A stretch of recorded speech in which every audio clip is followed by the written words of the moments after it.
उत्तर प्रदेश को जब योगी सरकार आई तो कहा कि हम उत्तर प्रदेश को उत्तम प्रदेश बनाएंगे, लेकिन उस उत्तम प्रदेश की राजधानी लखनऊ के अंदर अगर आज सुबह का AQI देखा जाए तो 296 था।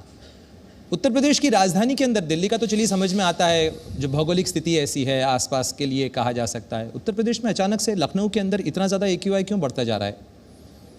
मतलब आपका उन्होंने कहा देवेंद्र जी ने कि उनका परिवार तो दिल्ली में रहता है, आपका परिवार तो लखनऊ में है।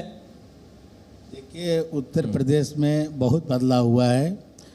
उत्तर प्रदेश 2017 से पहले वाला उत्तर प्रदेश और आज का उत्तर प्रदेश में आपको ज़मीन आसमान का फर्क नज़र आएगा हर क्षेत्र में, क्योंकि ऐसा नेतृत्व उत्तर प्रदेश को मिला है कि अभी जो पराली की बात अभी आपने कहा, हमारे उत्तर प्रदेश के किसान हमारे योगी जी के आह्वान को इतना मान रहे हैं कि वो पराली जलाना बंद कर दिए।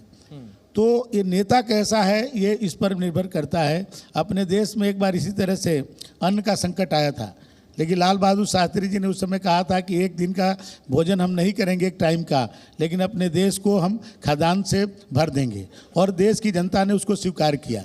आज देश में मोदी जी और प्रदेश में मेरे योगी जी ऐसे दो नेता हैं कि जो कहते हैं उसको जनता 100% उसको पालन करती है, और कोई भी चीज़ केवल सरकार के माध्यम से उसको ख़त्म नहीं किया जा सकता है जब तक आम जन उसमें भागीदार न बने। और ये दोनों नेता ऐसे, हमारे योगी जी ऐसे हैं कि जो भी आह्वान करते हैं हमारे प्रदेश की जनता उसको पालन करती है। इसलिए मुझे ये भी एक चैलेंज है हम लोगों के लिए, ये चुनौती है, और आप देखेंगे आने वाले दिनों में हम लोग इसको भी ख़त्म करके उत्तर प्रदेश से ही पूरे देश को संदेश देने का काम करेंगे। लेकिन सर बिल्कुल हर व्यक्ति यही चाहेगा कि ये ऐसा हो, लेकिन गोरखपुर की भी अगर बात की जाए तो उसका AQI अच्छा नहीं है, और चूंकि योगी जी की इतनी पॉपुलैरिटी है तो हर व्यक्ति अपेक्षा करता है कि उनके कहने के ऊपर कम से कम इस चीज़ का असर ज़मीन के ऊपर हो। और आप तो जानते हैं कि यूनाइटेड नेशन जनरल असेंबली ने 2022 के अंदर जो रेजोल्यूशन पास किया था उसमें साफ हवा, पानी और जो स्टेबल क्लाइमेट है उसको मौलिक अधिकार के अंदर गिना है।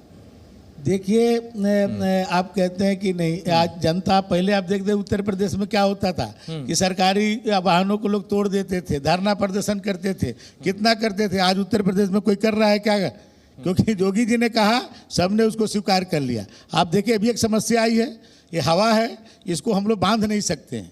हम ये नहीं कह सकते कि दिल्ली से जो है नोएडा की तरफ जाएगा तो उसको हम रोक लेंगे, क्योंकि ये तो ऐसा चीज़ है कि इसमें हम सबको मिल करके इस पर, जो अभी माने देवेंद्र जी ने भी कहा, मैं इसको स्वीकार करता हूँ कि हम सब मिल करके, क्योंकि आयु ऐसा है कि ये तो हर तरह जिधर हवा बहती है, कभी हम लोग गांव में हैं, कभी कहते हैं पूर्वी बह रहा है, कभी पछुआ बह रहा है, तो जब कभी पूरब से आता है, कभी पश्चिम से आता है, तो सभी आयु को यदि हम लोग इसको स्वच्छ करना है तो हम सब लोग मिल करके, उत्तर पूरब दक्षिण सभी मिल करके करेंगे, तभी इसको हम लोग सही कर पाएंगे। लेकिन ये बताइए, अब दिल्ली में तो आप मान लीजिए हरियाणा वाले भी की तरफ से भी आएगा, यूपी से भी आएगा, भाई राजस्थान से भी आएगा, तो अब ये थोड़ी है कि केवल दिल्ली के पहले जैसे कोरोना काल में केजरीवाल जी ने कई लाख लोगों को बॉर्डर पर भेज दिया, नोएडा के बॉर्डर पे, जो हमारे दिल्ली उत्तर प्रदेश के थे, बिहार के थे, जो हमारे बंगाल के थे।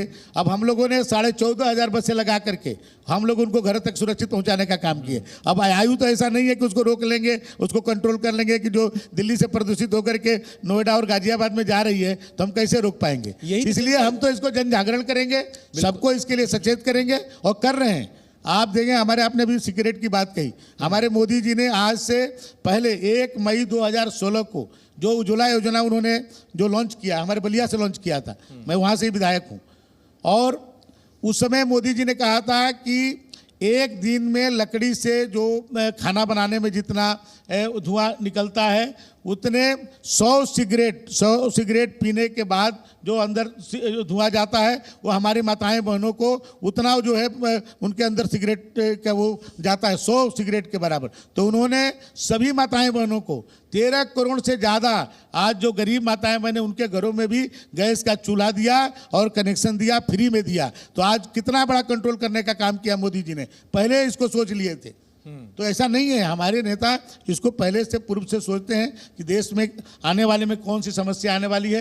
अभी कोरोना में आप देखें कि अभी ट्रंप आए थे तो मोदी जी ने पहले ही नमस्ते ट्रंप का नारा दे दिया था। और जब कोरोना आया तब पूरा दुनिया जो नमस्ते करने लगी।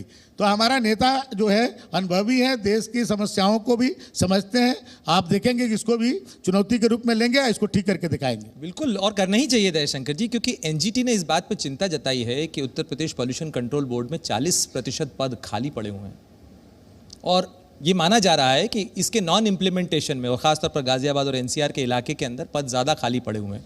तो इसीलिए आपसे, चूंकि आप प्रभावी प्रबंधन कर रहे हैं, प्रशासन कर रहे हैं, तो इसलिए उम्मीदें भी आपसे ज़्यादा है। वैसे तो आप सड़क पर उतर के आपने ओवरलोडिंग के ऑटो के ट्रक्स के ऊपर भी काफ़ी कार्रवाई की है। नहीं, देखिए अब बहुत सारे चीज़ों में बदलाव आ रहा है। आप देखिए, मैंने जोगी जी के सरकार में पहले लोग उत्तर प्रदेश में जाने से डरते थे। आज अभी जोगी जी ने इन्वेस्टर मीट किया जिसमें उन्होंने 10 लाख करोड़ रुपया का इन्वेस्ट का लक्ष्य रखा था और 33 लाख करोड़ से ज़्यादा लोगों ने निवेश करने की स्वीकृति दिया।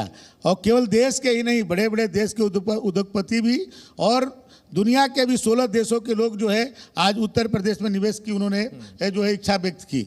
और आप देखिए, दुनिया की सबसे बड़ी जो कंपनी है, मोबाइल कंपनी सैमसंग कंपनी, जो अभी चाइना में उत्पादन कर रही थी, वहाँ से अपना उत्पादन बंद करके हमारे नोएडा में प्रतिदिन 1.5 लाख मोबाइल उत्पादन कर रही है। वैसे सुना आज कि उत्तर प्रदेश ऐसा उत्तर प्रदेश बन गया है। आज कानून व्यवस्था वहाँ की बेहतर हुई है। आज वहाँ भ्रष्टाचार मुक्त एक शासन देने का काम आज हुआ है।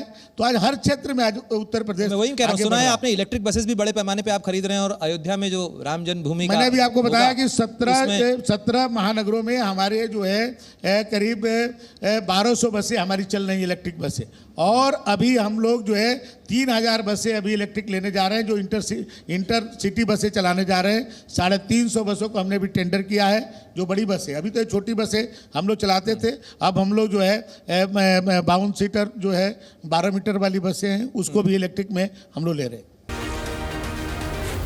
जी न्यूज़।